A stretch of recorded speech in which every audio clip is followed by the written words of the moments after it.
News 18 India. ये हमारा भाव है। आज चाहे सियाचिन हो या फिर देश के आकांक्षी जिले हो, कोई हमसे दूर नहीं है। वो गांव जिन्हें पहले आखिरी गांव कहा जाता था, हमारे लिए देश के वो पहले गांव बन गए। और मेरे सारे कैबिनेट के मंत्री उन गांवों में रात बिता करके आए। कुछ मंत्रियों को तो -15 डिग्री में रात को रुकना पड़ा वहां, क्योंकि हम आत्मसात करना चाहते हैं। हमारे लिए देश का हर हिस्सा महत्वपूर्ण है, हर हिस्से पर हमारा फोकस है। साथियों, जो भी राजनीति में दिलचस्पी रखता है और जिसके लिए लोकतांत्रिक मूल्य प्रमुख रहते हैं, वो भी अगर न्यूट्रल है तो पब्लिकली हमारी प्रशंसा करते हैं, न्यूट्रल नहीं है तो खानगी में तो कर ही देते हैं। इसकी एक बड़ी वजह है, हमने समय के साथ खुद को सकारात्मकता के साथ बदलने का प्रयास किया है। हमने अपनी राजनीतिक व्यवस्था को नए और आधुनिक विचारों के लिए खुला रखा है। आजादी के बाद वर्षों तक जिन्होंने हमारे देश पर शासन किया, उन्होंने एक व्यवस्था बना दी थी। उस व्यवस्था में कुछ बड़े परिवारों के लोगों को ही सत्ता के केंद्र में रहे, उनके आसपास रहने वाले लोगों को ही राजनीतिक ताकत मिलती रही। अहम पदों पर परिवार के करीबियों को ही आगे बढ़ाया गया। हमने इस व्यवस्था को भी बदल दिया। हमने नए लोगों को मौका दिया कि वो हमारी व्यवस्था का हिस्सा बने और परिणाम ला करके दिखाएं। इससे व्यवस्था में नयापन आया और इसका लोकतांत्रिक स्वरूप कायम रहा। हमारी कैबिनेट में रिकॉर्ड संख्या में नॉर्थ ईस्ट के मंत्री हैं। नागालैंड से पहली बार एक महिला राज्यसभा में सांसद बन गई है। हमें गर्व है कि हमने पहली बार त्रिपुरा के व्यक्ति को काउंसिल ऑफ मिनिस्टर्स के अंदर स्थान दिया है। पहली बार हमारी सरकार में अरुणाचल प्रदेश को कैबिनेट मिनिस्टर मिला है। पहली बार गुर्जर मुस्लिम को राज्यसभा के लिए नॉमिनेट किया गया है। हमारी सरकार में ही गोवा से कैबिनेट मंत्री बनाया गया। हमें गर्व है कि हम बीजेपी के एक ऐसी संस्कृति का हिस्सा है जो मंत्रालय में रिकॉर्ड ओबीसी प्रतिनिधित्व सुनिश्चित किया जाता है। अमित भाई ने इसका विस्तार से वर्णन किया, इसलिए मैं ज्यादा उसके ऊपर नहीं कहना चाहता हूं। साथियों, हमारी सरकार सबके लिए है।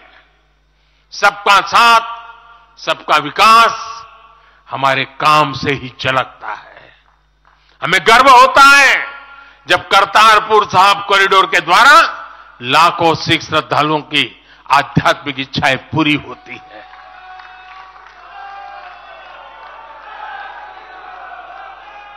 अब कल्पना कीजिए, 70 साल तक भारत की सीमा में रह करके हमारे सिख पंथ के अनुयायी दूरबीन से पाकिस्तान के अंदर करतारपुर साहिब के दर्शन करते थे। हमने रास्ते खोल दिए दोस्तों। अब स्थिति बदल गई है। हमने लंगर की वस्तुओं से जीएसटी भी हटा दिया। हमने स्वर्ण मंदिर के लिए एफसीआर रजिस्ट्रेशन सुनिश्चित किया, जिससे विदेशियों को सेवा करने का अवसर मिला है। पहली बार वीर बाल दिवस मनाकर हमने सत्य और न्याय के लिए बलिदान देने वाले साहसजादों को, शौर्य को सम्मान दिया। आज केरल का बच्चा भी जानता है कि साहबजादे का बलिदान कैसा था। नागालैंड का बच्चा भी जानता है कि साहबजादों ने कितना बड़ा बलिदान दिया था। साथियों, अफगानिस्तान से भी गुरु ग्रंथ साहब के स्वरूपों को पूरे सम्मान के साथ भारत लाए हैं। इसके साथ ही हमारी सरकार ने हज की प्रक्रिया में सुधार करके यात्रा को सुविधाजनक बनाया। आज बिना महरम के हज करना भी संभव हुआ है। इससे महिलाओं के लिए भी हज करना आसान हुआ और हजारों महिलाएं गई। साथियों, 2014 में जब मैंने शपथ ली तो हमारे कई आलोचक कहते थे, मोदी जी एक राज्य के बारे उनका क्या अनुभव है? इतना बड़ा देश, इतनी बड़ी दुनिया, ये मोदी क्या करेगा, कैसे करेगा?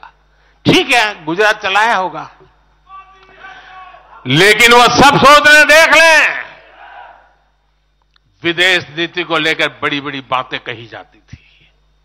अभी मैं कुछ दिन पहले ही यूएई और कतर से जाकर के आया हूं।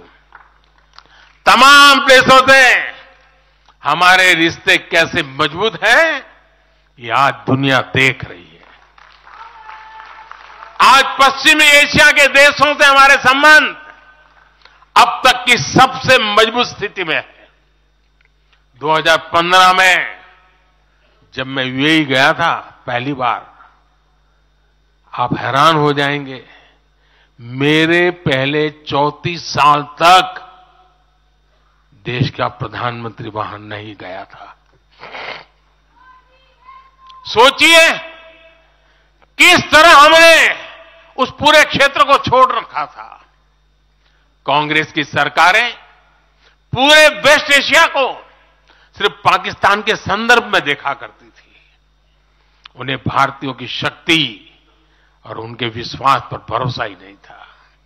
लेकिन आज भारत इस क्षेत्र से संबंधों का नया अध्याय लिख रहा है। पहले लोग सोचते थे कि बस तेल का इंपोर्ट कर लेते हैं और यहां से कुछ लेबर बेच देते हैं ताकि उनको रोजी रोटी मिल जाए, लेकिन अब ऐसा नहीं है। आज ट्रेड, टेक्नोलॉजी, टूरिज्म, ऐसे अनेक क्षेत्रों में हमारे संबंध बहुत बेहतर हैं और हम निरंतर विकास कर रहे हैं। यहां तक कि अरब के 5 देशों ने मुझे अपना सर्वोच्च सम्मान तक दिया है। यह सम्मान मोदी का नहीं है, 140 करोड़ भारतीयों के सामर्थ्य का सम्मान है। और भाइयों बहनों, विदेश नीति के जो भी जानकार हैं, वो विदेश से मिले हर संकेत भी पकड़ ले रहे होंगे। आज अलग अलग देशों में सत्ता और विपक्ष के दल ये खुलकर मानते हैं कि भारत के सशक्त होने से पूरी दुनिया का हित होने वाला है। ये पूरी दुनिया मानने लगी है। आज हर महाद्वीप में भारत का सम्मान, भारत की ताकत बढ़ रही है। हर देश भारत से गहरे संबंध बनाने पर जोर दे रहा है। और इन सब के बीच कोई देश हमारी सरकार से बातचीत के लिए, आप जानकर के हैरान होंगे, अभी तो चुनाव बाकी है, लेकिन मेरे पास जुलाई, अगस्त, सितंबर के डेट पड़े हुए निमंत्रण दे करके। इसका अर्थ क्या है? इसका अर्थ है कि दुनिया के विभिन्न देश भी बीजेपी की सरकार की वापसी को लेकर पूरी तरह आश्वस्त है। वो भी जानते हैं, दुनिया का हर देश जानता है, दुनिया की हर शक्ति जानती है, आएगा तो साथियों, कांग्रेस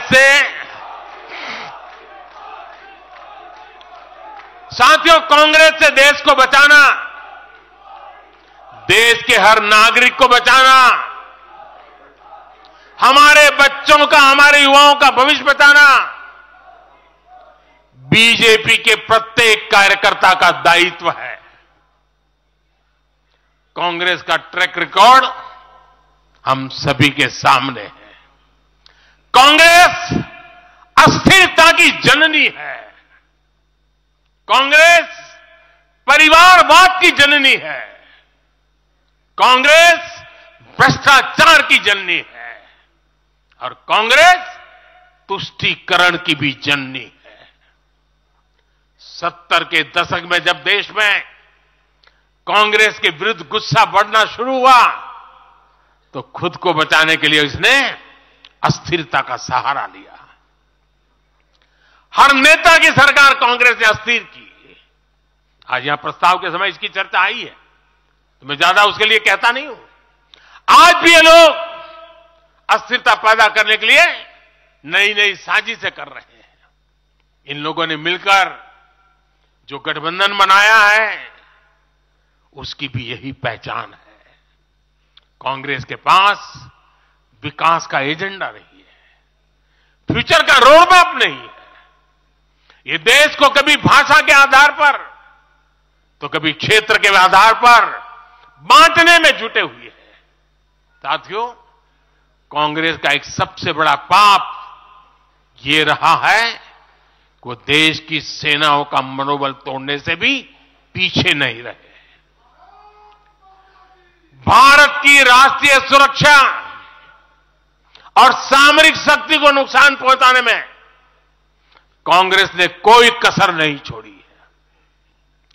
जब भी देश के रक्षा क्षेत्र में कोई बड़ा काम हुआ, जब हमारी सेनाओं ने कोई उपलब्धि हासिल की, कांग्रेस ने हर बार उन पर सवाल उठाए।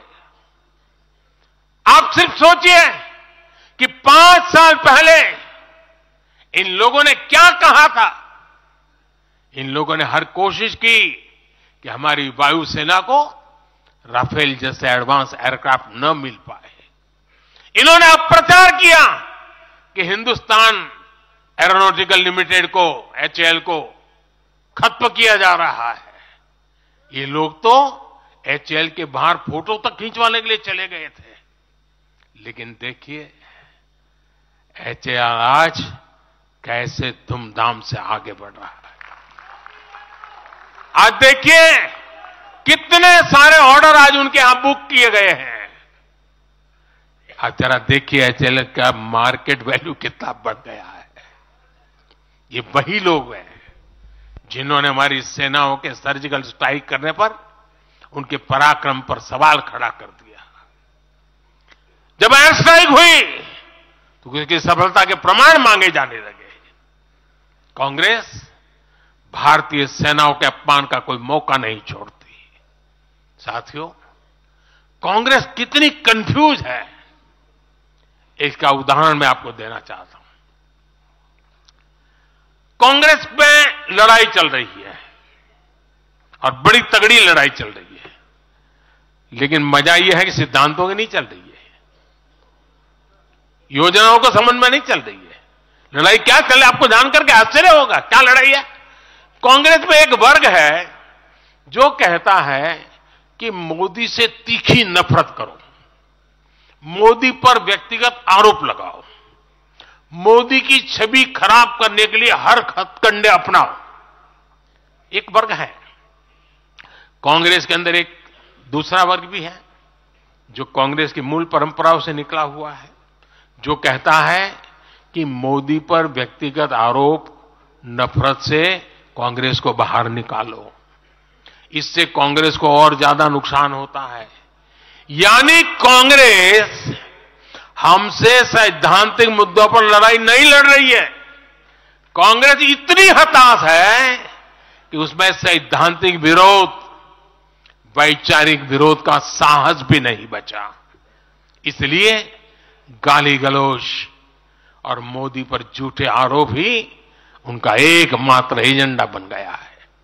साथियों, लाल किले से मैंने कहा था यही समय है,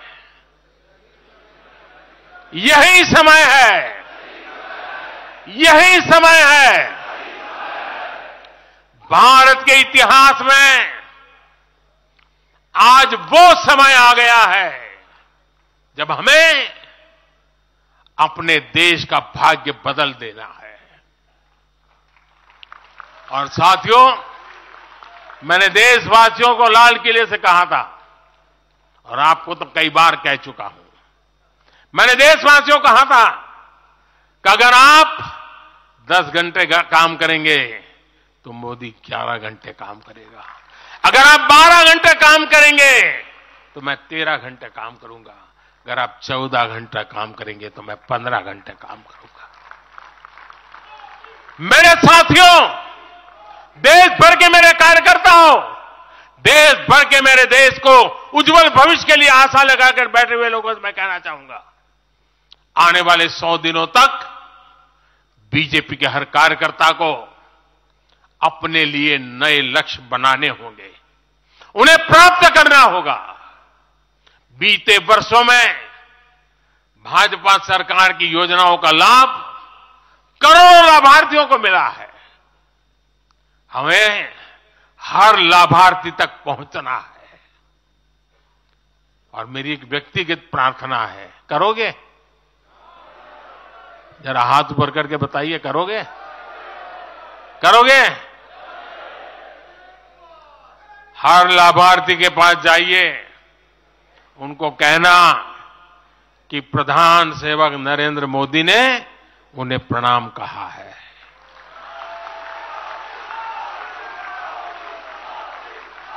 और इसमें आपको नमो ऐप से भी बहुत मदद मिलेगी।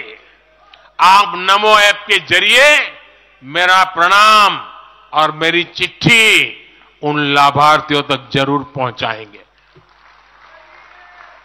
किसी भी बूथ में एक भी फर्स्ट टाइम वोटर ऐसा ना हो जिस तक बीजेपी का कार्यकर्ता पहुंचा ना हो।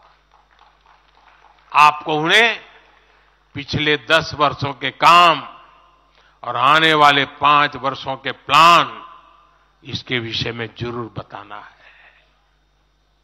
मैं आपको उन्हें नमो ऐप पर विकसित भारत का ब्रांड एम्बेसडर बनाने के लिए हमें उसको जोड़ना है। वो हमारा एम्बेसडर है। मतदान के दिन इन सभी मतदाताओं को बूथ पर लाकर हमें कमल निशान पर मतदान करवाना है और जहां एनडीए के साथी हो उनके निशान पर मतदान करवाना है। साथियों, हमें याद रखना है, हमें सिर्फ सरकार बनाने के लिए लोगों को नहीं जोड़ना, बल्कि देश बनाने के लिए भी तो लोगों को जोड़ना है। जो किसी भी कारण से अभी भी भाजपा से दूर है, उन तक हमें पहुंचना है। सबका साथ, सबका विकास ही हमारा मंत्र है। हमारे स्वतंत्रता सेनानियों ने जो सपने देखे थे, अब उन्हें पूरा करने का समय आ गया है। और इसके लिए भाजपा जरूरी है। इसके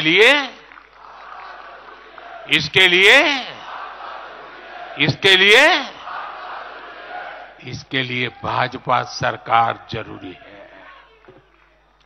आज देश की जनता कह रही है, भ्रष्टाचार पर सख्त कार्रवाई होती रहे, इसलिए महंगाई पर लगाम लगी रहे, इसलिए देश के दुश्मनों में डर बना रहे, इसलिए निवेश और नौकरी के अवसर बढ़ते रहे, इसलिए भारत तीसरी बड़ी सबसे आर्थिक ताकत बने, इसके लिए भारत में तेजी से इंफ्रास्ट्रक्चर का निर्माण हो, इसलिए आत्मनिर्भर भारत अभियान सफल हो, इसलिए करोड़ों भारतीयों को मुफ्त राशन मिलता रहे, इसलिए किसानों को सम्मान निधि मिलती रहे, 100% लाभार्थी तक तेजी से लाभ पहुंचे, इसलिए साथियों, आप यहां से एक नए संकल्प के साथ अपने क्षेत्र में जाएं। अब की बार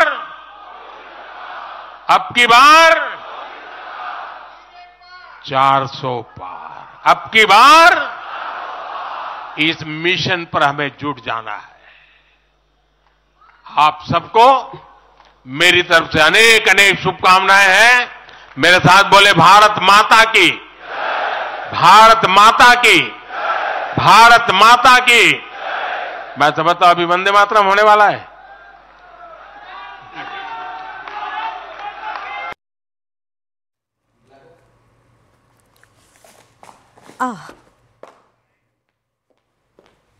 हाँ, प्रधानमंत्री नरेंद्र मोदी को आप सुन रहे थे, जिन्होंने साफ तौर पर अपना विजन बताया कि क्या कुछ विजन रहने वाला है। लोकसभा चुनाव नजदीक हैं और ऐसे में बीजेपी की गारंटी वाला दांव काम करेगा। पीएम मोदी ने हुंकार भरी और कहा कि 700 पार अब की बार होगा, 370 सीधे सीधे बीजेपी लेकर आएगी और उसके अलावा गठबंधन में भी की अगर बात करें तो 400 के पार का नारा दिया है। साथ साथ कांग्रेस पर सवाल उठाया और बताया कि कांग्रेस वो पार्टी है जिसने हमारी सेना तक पर सवाल उठा दिए हैं और उन्होंने कहा कि देश रिन्यूएबल एनर्जी के क्षेत्र में आगे बढ़ रहा है। हम वोट और सीटों के लिए काम नहीं करते हैं। प्रधानमंत्री नरेंद्र मोदी ने इस बात पर जोर दिया और कहा हमारे लिए